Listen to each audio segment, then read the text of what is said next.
উপদেষ্টার কাছ থেকে কোনোভাবেই আশ্বস্ত হই নাই। আমরা শান্তিপূর্ণভাবে এখন আমাদের আন্দোলন চালাচ্ছি। গতকাল আমাদের কেন্দ্রীয় কমিটি মানে সেসিভ কর্মকর্তা কর্মচারী কল্যাণ সমিতির যার সভাপতি সহ অন্যান্য কর্মকর্তারা সাথে আমাদের ডিজি স্যার ছিল এবং আমাদের কয়েকজন ঊর্ধ্বতন কর্মকর্তা তারা নিজ দায়িত্বে আমাদের ফাইল নিয়ে কালকে মানে শিক্ষা মন্ত্রণালয় থেকে অর্থ মন্ত্রণালয়ে ফাইলটা প্রেরণ করা হয়েছে। এখন আমাদের শুধু একটাই দাবি, আমরা যে কোনো মূল্যে আমরা রাজস্ব খাতে যেতে চাই। আজকে এই যে ভাইয়া যে বললো আজকে 23 বছর, তার চাকরি আর কয় বছর আছে? আমরা হয়তো নতুন 10-12 বছর আসি, কিন্তু ওনাদের তো চাকরি প্রায় শেষ প্রান্তে। তারা কেন এত বৈষম্যের শিকার হচ্ছে? আজকে সারা বাংলাদেশ যখন বৈষম্য বিরোধী আন্দোলনে সোচ্চার, তখন আমি মনে করি মাধ্যমিক সেক্টর যাদের মাধ্যমে চলে আমরা সেই চালিকা শক্তি।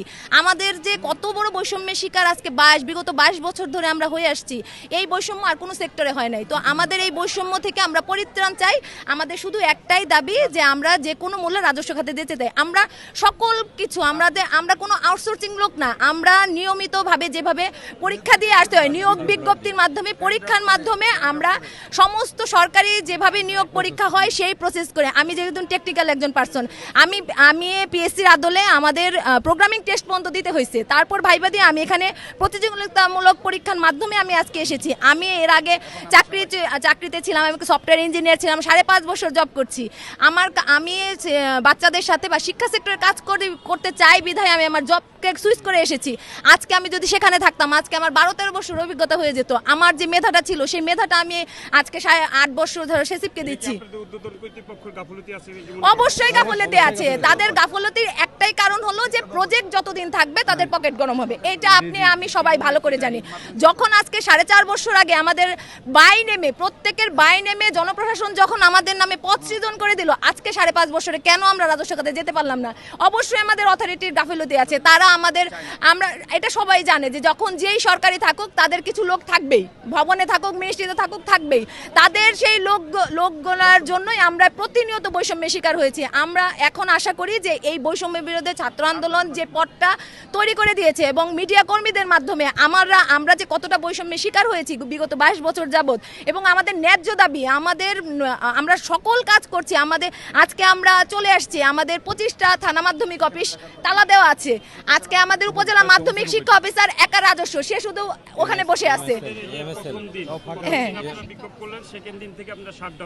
শাটডাউন মানে কি? আমাদের সব থেকে আপনারা জানেন না, আমি বলছি যে আমাদের সব থেকে গুরুত্বপূর্ণ যেটা ইএমআইএসএল, আমাদের 5.5 লক্ষ যে শিক্ষকের, বেসরকারি শিক্ষকের যে বেতন, সে বেতন কিন্তু আটকে গেছে, কারণ আমরা কাজ করব না। আজকে আমাদের সিনিয়র সিস্টেম অ্যানালিস্ট স্যার, যিনি 4র্থ গ্রেডের লোক, তিনি সেসিবের, তিনি হলো ইএমআইএসএল এর প্রধান। আমরা কর্মবিরতিতে আছি, তার মানে স্যার কোনো কাজ করছে না। আজকে যদি 5.5 লক্ষ শিক্ষকের বেতন আটকে যায়, সেই দায়ভার আমরা কেন নিব? সেই দায়ভার তো আমাদের নাই। এই এমপিও যদি ছাড় না পায়, এই দায়ভার আমাদের অথরিটি নিতে হবে। আমরা চাই না সরকারি কোনো কাজে আমরা ব্যাঘাত ঘটাতে। আমাদের একদিনের মধ্যে অর্থের মৌখিক অনুমতি এনে দেওয়া হোক, আমরা লিখিত অনুমতি দেওয়া হোক, আমরা তাহলে আমাদের কর্মক্ষেত্রে ফিরে যাব। কিছুদিন আগে সাবেক শিক্ষা সচিব এনআই খান বলেছিল যে সিসিবের রাজস্ব খাতে স্থানান্তর করা দরকার। এনআই খান আমাদের যখন সচিব ছিল, উনি প্রচুর আন্তরিক ছিল। আমরা কিছু লোকে কিছু লোকের কাছে আমরা কৃতজ্ঞ, কিন্তু একজনের চেষ্টায় তো সবকিছু হয় না। এর মধ্যে অনেকে ছিল দুর্নীতিগ্রস্ত, যারা তাদের নিজেদের স্বার্থের কথা চিন্তা করছে, আমাদের স্বার্থের কথা চিন্তা করে না। যে জন্য যারা আমাদের প্রতি সহনশীল ছিল, তাদের কোনো আমরা সেই কাজগুলো পাইনি। আরো কঠোর পরিকল্পনা আছে। আমরা শিক্ষা ভবন তো কার্যত একবারে শাটডাউন না। এখন তো আমরা কর্মকর্তাদের ঢুকতে দিচ্ছি, এরপর আমরা কর্মকর্তায় ঢুকতে দেব না। তারপরেও যদি না হয় আমরা আমরণ অনশনে যাব। আমরা আমাদের দাবি না আদায় পর্যন্ত আমরা শিক্ষা ভবন ত্যাগ করব না। 1187টি পদ আমরা রাজস্ব না যাওয়া পর্যন্ত আমরা যাব না। আমি সহকারী প্রোগ্রামার, জেলা শিক্ষা অফিস, গোপালগঞ্জে কর্মরত আছি।